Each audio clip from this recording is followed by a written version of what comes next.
Hey, Kat, I am so excited that you have agreed to come and talk with me. I've been just looking forward to this conversation for a number of weeks now, and I would just love it, firstly, if you can give us all an idea of who you are and all of the things you do, because you do so much in the context of the arts and business, and I think people would just benefit from having some context.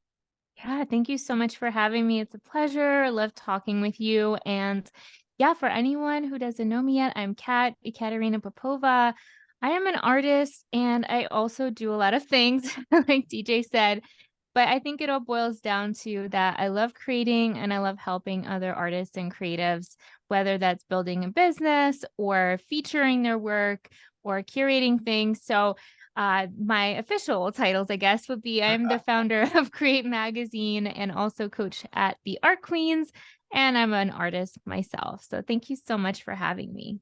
Yeah, no problem. I think that it's a great thing and a great opportunity for all of my listeners to have the opportunity to just hear your voice and learn a little bit about your journey to where you are right now. I know that you are just in the middle of celebrating 7 years of running your own thing, running your own business, being self-employed, and really just growing.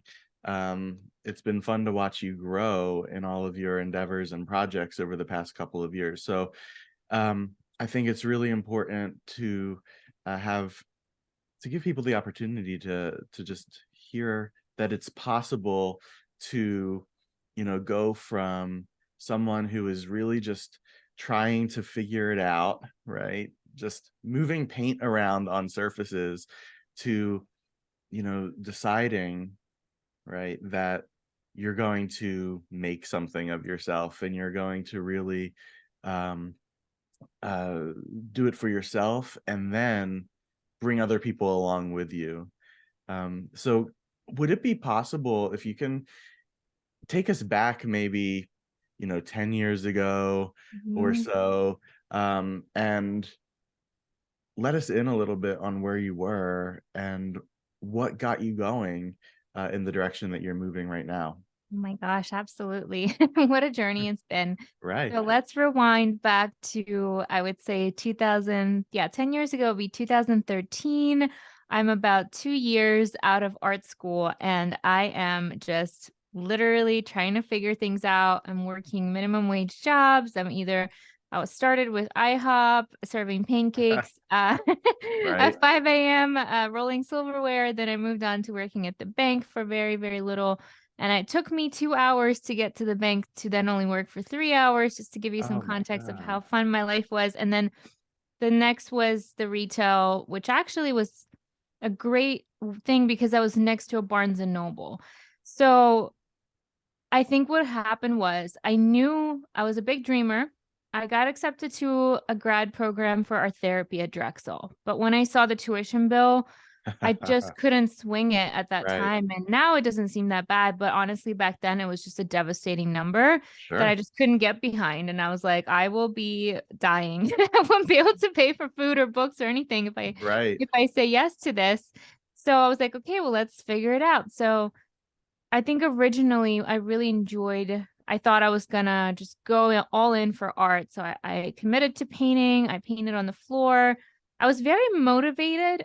I think part of it was intrinsic motivation, but the other part was I just didn't wanna stay where I was. It was very much like, "Let me figure out how to get the hell out of here." Yeah. So I would get up at ungodly hours, I would work whenever I could, and when my feet were so tired from standing all day, I would just, like, apply to juried shows and things and galleries. So Right. what happened was I just started to realize I couldn't get any employment in the arts, and I wanted to be part of the creative community. Hmm. And the other thing was the day jobs I was working were really in conflict with my art dreams. So I couldn't make it to First Fridays. Right. It was very hard to network. It was really Right. tough to make art. So then the wheels started turning, and I just said I was going to do whatever it takes. And I didn't know at the time what that was going to be. I had no clue. All I Right. knew was I liked art. I liked artists or art people, and I did not want to work at my job. So that's Right. as vague as that is, that was a place to start. And then the details of how they emerged very slowly in a trickle over time. So Yeah. hopefully that's a good base. No, that's good. That's good. And having, I think a lot of people watch a lot of different, clips of quote unquote successful people talking about, what is necessary um, to get from point A to point B and beyond. And they're given lots of really detailed information about, oh, you got to have this in place, you got to have that in place, you have to do these things, you have to show up in this way. And to hear you say, which is really actually refreshing for me, actually, because I think we're similar in this way, if I'm hearing you correctly, say, I knew I liked this, I knew I was good at this, and I knew that I wanted this or wanted not to be in this situation Yes. again. And you had like three kind of general things that you could kind of cast your eyes on, and say, okay, if I'm moving in this direction, I don't know, really anything other than that, but if I'm moving in this direction, I'm going to be okay, and I'm going to feel like I'm going in a great on a great path, right? Yeah. You didn't have the business plan right away. You didn't No. have right. You didn't have, seed money or capital to put down in the way that a lot of people think they need to start something. You had you were being tortured, right? That is Uh, an accurate description of my jobs. yeah, you were being tortured, you were unhappy, Yeah. you weren't feeling fulfilled, you weren't able to make the contacts and connections that were necessary for you, and you said that you're going to take a risk and take a leap. And you know the other thing, you said is like, I just decided. Hmm. um that is just as easy as that. But I know that it's much harder than that too. Would you agree that, just like making up your mind and saying, I'm deciding to do something, that's easy to say, but it's not in practice Yeah, necessarily very easy. Would you agree with that, or do you have a different totally. experience? Yeah. The other part of the story is that you, if you want to, how do I put this? To live your dream, you can't put it in the box and you cannot go by someone else's path and you Mm, can't expect things to look a certain way. But if if you have faith in a great higher power or even your yeah. higher self, whatever, and we all know this from our life experiences, that whatever we think we want, when we get it, it's so much better than we can picture, or like we can never like even fathom. Like I could never even, like, even when I got my dog, like he's so much better than the pictures I was looking at on Instagram. He's like for Right. me, he's for me, he's perfect for me. And the thing that really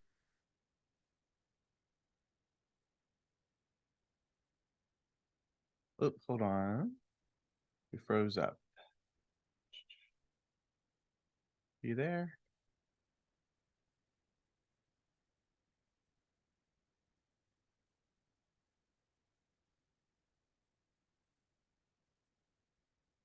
Uh-oh. Hold on. Okay, go ahead. Okay. So the other part is that when I started to brainstorm what I wanted to do, and the gallery plan of me just becoming famous overnight didn't work, I Yeah. started to see, like, how can I even be part of this world that I want to be part of? So it really took some humbling. I started to volunteer. I offered to cut up labels and just show up. I wrote for a free art blog, So the first steps were very, very small, Mm, and they were just to change my environment because my yeah. environment, as you mentioned, I was being tortured. So I did not want Right. to be in a place where people were throwing dishes or gossiping all day. That just felt so exhausting and horrible to me. Right. When I started to put myself, even though I didn't get paid for it at first, just being in a different space started to change my mind. And that's when the ideas started coming in. And that's when I started to piece together, oh, I like art. I also like books. I used to work for a student run gallery. I like putting things together or events Hmm. or opportunities for people. And that's when like my past experiences, my curiosities, and my gifts started to kind of create some kind of picture. But it did take for me to not be in that negative environment. Right. And it did take for me to stop focusing on what's not working. No one's calling me. The galleries aren't like lining up at the door. Shifting my focus from this is not working, this is horrible, I hate my life, to what is working? What do I have? What can I bring to the table? Yeah. And it wasn't like an overnight process by any Yeah. means, Yeah. but that's kind of how it started to come into the picture. Mhm. But I will say the hardest part, like you said, deciding is sounds really easy on paper. But when I decided, I had so many doubts. I was like, well, this doesn't look like an artist's career. Like, am I gonna never gonna be able to be a successful artist if I try it this way? Or if I, work in a museum or start my own magazine? I had so much doubt when I started making those decisions. And honestly, up until 5 years ago, I still thought it was a backup plan. I literally did. I was like, Did he really? well, when I become famous, not like in those words, but Right. generally Right. Right. speaking, when the thing takes off, I can just let go of that. Right. But what I didn't realize is like I fell so in love with what I was doing Hmm. that became the plan. It was no longer the Hmm. backup. And that's when my ego had to just walk away and Yeah, we just had to, yeah, exactly. Embrace the reality of what you have and the stuff that you were making. I was listening to another podcast that I'm sure many of us know and listen to. And um, she was just saying, you really got to play to your strengths. Know what your strengths are. Don't play to your limitations, or, don't necessarily feel like you're doing the wrong thing if what you're doing really is, your strengths. You're strong in it. And it doesn't mean that you're not an artist if you're doing other things that bring you joy, also are what you like to do and bring you happiness, right? Those things are okay. And then around that, your art can do what it's meant to do.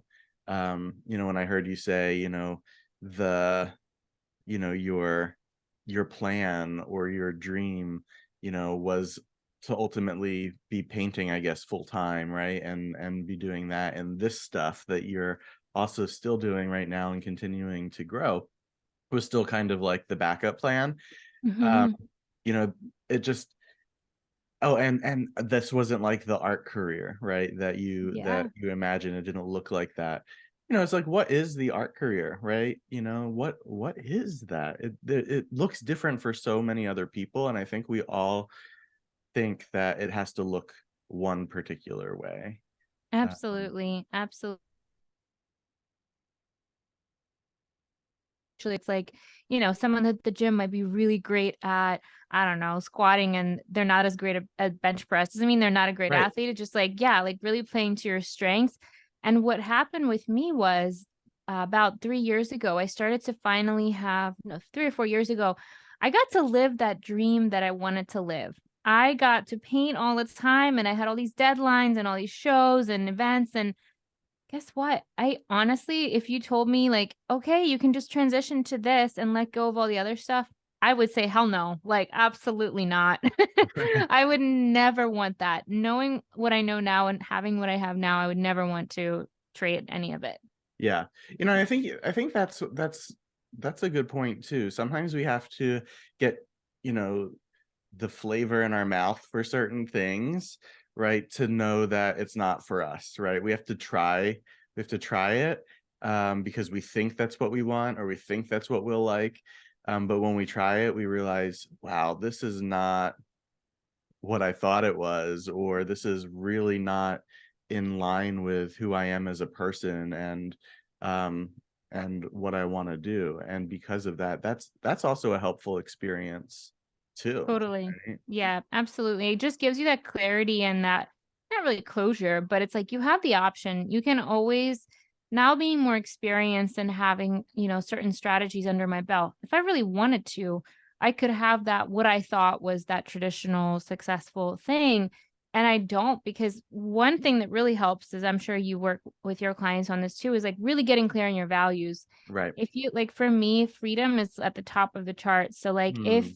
things interfere with my freedom, I start to get anxious, cranky, stressed, pressured, and I'm no Yeah. longer present. I Yeah. like bypass my daily moments, and I just like, I'm always in that deadline, Yeah. And I realized that was really harming my creativity. Even though it Hmm. works for some people, Sure. for me, it does not, because I cannot be present. I can't let things magically, how art sometimes needs to be slow and you need to let things Hmm. happen. And Hmm. when you're constantly working for a deadline, it's tough. I mean, we do have deadlines for a reason, but Right. I think having that a little bit of space is so, so wonderful. Yeah, and cultivating that, like, that that is a freedom, is one of your top values, right? One of the top things that you want to have in your life, and cultivating then your life around that value, even if there are other things that have to get done, or you have to hit the mark on in a certain amount of time. You're still cultivating your life around that value of freedom, right? I'm going Totally. to have space in my day to kind of just be, and to be able to move through the world in the way that I want. Um, so Yeah, that's absolutely. important. And Yeah. I think like when I will say this, there are obviously exceptions. Like I will make certain exceptions if it's something important or plants a really good seed in my future. And that just comes down to intuition and really trusting Yeah. yourself, but also pausing before you say yes to certain things. And one of the ways that I knew it was no longer working for me is I was at a beautiful beach last summer, and I had all these deadlines coming up, and I just couldn't. I was like, this list of things kept like running through my head, and I'm like, I'm literally at one of the most beautiful places in the world, and I'm not. And of course I like calm myself down and I was able to enjoy it, but I was like, this can't happen again. I can't live like this. This Wow. is, this is not why I became self-employed. Now I'm always working because my head is full of all these things. And Yeah. it's like, if I worked at IHOP, I could just walk away. Yeah. The Yeah. pancakes would be served by someone else. But Right. when it's like your own creative ideas, and yeah, it definitely has its own challenges, but it's Yeah. Being an entrepreneur, right, always, has the reality, or comes with the reality that, you know, you are the thing, right? Especially at the beginning, yeah. especially before you have, a lot of systems and supports in place, or other people to work along with you. You really are the business. And, you know, living in that reality, or with that reality, is really difficult. And I think, um, you were saying you were on a beach. I was not on a beach when I had a similar conversation. Um, I was just telling you about it a little while ago, before we came on here, that I'm in this process of really kind of evaluating, you know, a lot of the stuff, the big stuff, and even like down to like the details of like how many meetings do I want to have a day with people, right? Um, I realized that well, I think I've known this for a while, that I'm pretty disconnected from, like, my world and the experiences of my world. And for a long time I was just kind of like, no, I'm really, really good at multitasking. I'm really good at being like half here and half there, and making it look like I'm all here or all there. um that will like erode you. um Yeah. right, it will drain you. And a little, I guess a couple months ago, um just watching my two boys just like grow really quickly, and um not being, as present as I want to be with them, because I'm either like on on this thing all of the time, answering emails or writing down notes, or I'm meeting with people, you know, that isn't really what I want to be doing. And I've noticed over the past couple of weeks, this is really fresh for me. Over the past couple of weekends, I have tried to be more intentional at like not being on my phone or not being here in my office, and just being more like in weekend mode. And that has been an amazing small shift for me. Isn't it Um, amazing? It yeah, changes so much. yeah, it changes a lot of things. And to go back a few minutes to something else that you were talking about, um is the environment that you put yourself in, right? What kind of soil are you like planting yourself in every day? That makes so much difference for your ability to thrive and grow, and have the experiences that you want to have. If you're in environments that are toxic for you, or if you're in environments that are abusive, if you're in environments that are otherwise draining, right, that is going to drain your your soul and your your plant of yourself that Totally. you're trying to grow, right? You need to put Absolutely. yourself in those environments that are going to enable you to have the creativity, have the freedom, right, to actually live the Yeah, life that you're called to live as an artist or as a business absolutely. person. Absolutely. And I think too, I really like that this conversation, because it doesn't even have to be a toxic environment to impact you in ways that you might Sure. not desire. Like, for example, there was a moment, I think 2 years ago, I got really into like, growing and scaling my business, which is important.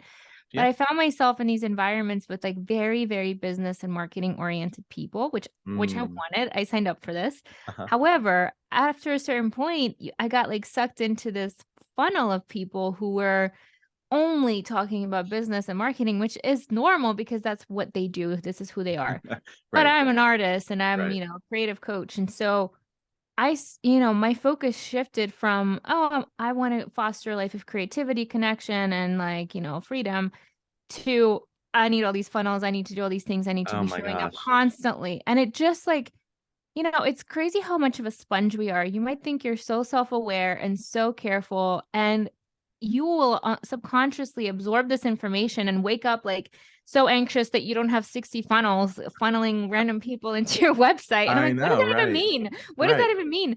So I just like, I cut it off, and I worked with my coach, Kara, who's amazing. I had her on the podcast a few weeks ago, and she's the opposite. She's like, I don't consume any other coaches or business information, very minimal. I start my day with looking at music, fashion, and whatever Uh, inspires me. I have blinders on at all times because I know how easy it is to get influenced, to like lose your own spark, basically. right. Right.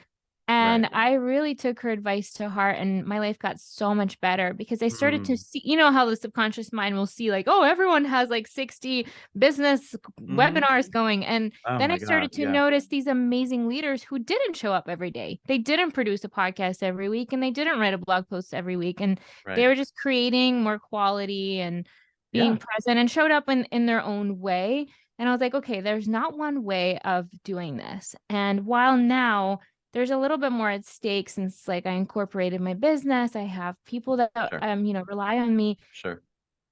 Of course, it's important to bring in the revenue, but like really looking for examples of people who aren't burning out and aren't like really draining Right. themselves in the process, and finding a creative way. We're all creatives here, Right. a creative way to approach it that feels good and feels aligned. Yeah.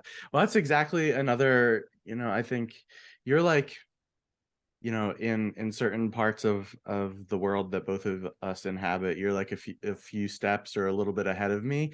And so like what you're saying is really resonating with me, because I'm starting to like think about all of these things myself again, as I was saying about another thing we were talking about, like this whole funnel system and this whole like infrastructure that we're told that we need to have because that's what works apparently. And um I'm like spending so much time and money trying to like upkeep this system that is supposed to be really great, and it really is a great product, the thing that I use, but I'm not using it in the way that I should probably be using it for its maximum um return on the investment that I'm putting into it, right?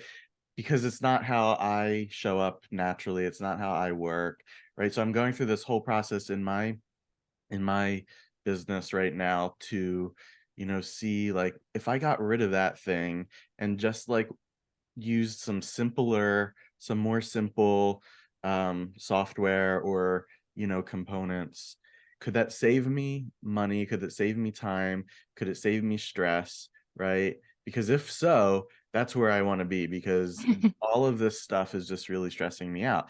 And then the idea also, alongside of that, getting people to those funnels, the idea that you have to be omnipresent, right? You have to be like visible all of the time. You have to be dumping out, content like every day or multiple times a day, because you're in this race to beat an algorithm, That you will which never you'll beat never because beat, right? you'll never beat because it's evolving as we It's speak. evolving, right? It's different now than it was like A earlier this second morning, ago. right? So I'm like, maybe this is why I'm burnt out, because I worked with some really fantastic business and marketing coaches who gave me tons of information, but like you said, I'm a sponge, and I also take things like really literally initially, Mhm. um, because I'm like, oh, they know exactly what they're doing, and if I do this, then I'm going to have the same type of results that they do, right? And then I realized, wait a second, I am not them, right? I am me. I am not in the same type of like work that they're doing. I'm in a different place, and you know no wonder I'm tired, right? No wonder it's not working, because I'm trying to um like make a carbon copy almost of what they're doing, when it doesn't make sense to do that. It's not gonna fit. It's not like you're a puzzle piece for sure. I have had the similar experience too a few years ago. Someone who meant well, they weren't wrong, but they were basically like very excited about my business because they saw the potential and they're like, you need this and you need to do this and this and this and this and this. And they confused me the way that I started my business. And I want everyone listening to really understand that, like, I had, like you said, I didn't have any budget. I had a Right. panic attack over buying an eyeliner from Sephora. That's how broke I was. Right. I had money in envelopes. Okay. Like I use the envelope method. That's like Mm-hmm. how tight it was. And now, I leverage things like borrowing in a responsible way and stuff. So it's a little different now, like having a little more capital. But at the beginning, like the way that it worked was I didn't even have Instagram. Can you imagine? I started my business before I had Instagram. And I didn't even start the Create Magazine Instagram, well, it was Fresh Paint at the time, Right. until 2014 when like our second issue came out. Wow. So, because I didn't have a smartphone, well, it was a smartphone, it was a BlackBerry, but you couldn't Okay. post to Instagram on a BlackBerry. Right. So when I started, like you'd be surprised how much you can do without any fancy things. Like I would use um call for like College Art Association. Oh my gosh. College Art Association is a free website that you can use to like post listings and opportunities for people, right? I started there and then I would go door to door. Like I would literally knock on, I remember it was like an old city back when there were still galleries. Now they're coming back thanks to Paradigm, but Oh my God, back that's in the amazing. day, so amazing. I'm so happy. And we'll have to have another episode Yeah. to talk about that. But I remember like walking up, it was like I think it was like Bluestone Fine Art and Pentimenti, just like literally Yeah. introducing myself, shaking people's hands. And most of the time I got ignored and like, thanks Right. so much. We're not interested. But one person invested in an ad and I was that door-to-door salesperson, but I didn't mean to be. I was just really excited. And I was Yeah. like, I want this to work so badly.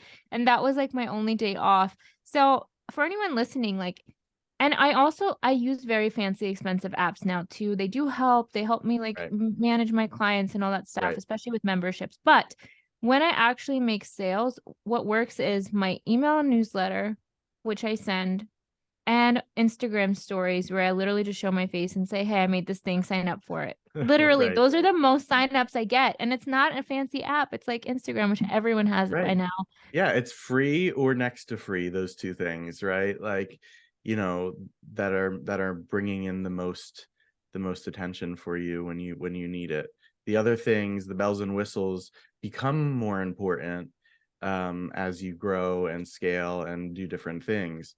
But if you're just starting out, really, it's like grow your email list, figure out ways of growing that list, right? And be consistent in the messaging and the content that you're putting into those emails to the list, right? Absolutely. And provide value to people so that they know who you are, they trust what you're doing, and they'll read it or even read a few lines of it, right? And then Yeah, they eventually don't they'll even come have to around. read they don't even Exactly. read the whole thing sometimes. Yeah, it's crazy. And like, yeah, as you grow, you'll probably want some systems and apps just to Sure. maintain your content. I think you don't want to lose anything you create. Everything is so precious. It's Oh your my time. gosh. Yeah. But other than like with marketing, honestly, and I also started using Facebook. Well, I think it was 2015 or 16 when Facebook and Instagram ads came out. I was an early user because I didn't know what it was. I was like, I'm gonna try it Yeah. because the way Click the that button. they didn't used to market it as ads. They used to just market it as like boost or Boosted whatever. posts. Yeah. And I used to do that. And like that's when the magazine really started growing because it was a very organic reach. It was very niche. Like people, whoever found me on college art associations, basically the people that were the first to follow. And then after that, it was like local people in the Philly Yeah. and Delaware community. But then the ads really helped reach out to more people. So Mhm. it's super cool. We do have Yeah. great tools though. We are living in a great time for tools that support us. And even though the algorithm is very frustrating at times, it's still more than we used to have in the past. So Oh my it's gosh. cool. Yeah, for sure. For sure. I think it's just finding the right tools and the right systems for you. You know, like when I was just mentioning that I'm thinking about, transitioning away from one thing and looking at other things. It's not that I'm going to abandon systems and abandon some of these tools.